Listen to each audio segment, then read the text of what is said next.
ৰূপহীহাটৰ কাৱৈমাৰী FRU হাস্পতালৰ চতুৰ্থ বৰ্গৰ কৰ্মচাৰীৰ বিৰুদ্ধে কৰ্তব্যৰত এগৰাকী নাৰ্ছক অপকৰ্মৰ চেষ্টাৰ অভিযোগ।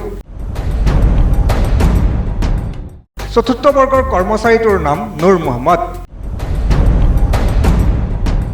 এগৰাকী কৰ্তব্যৰত হিন্দু নাৰ্ছক অপকৰ্মৰ চেষ্টা কৰি আৰক্ষীৰ জালত নুৰ মহম্মদ। যোৱা শুকুৰবাৰৰ নিশা সংঘটিত হয় এই ঘটনা।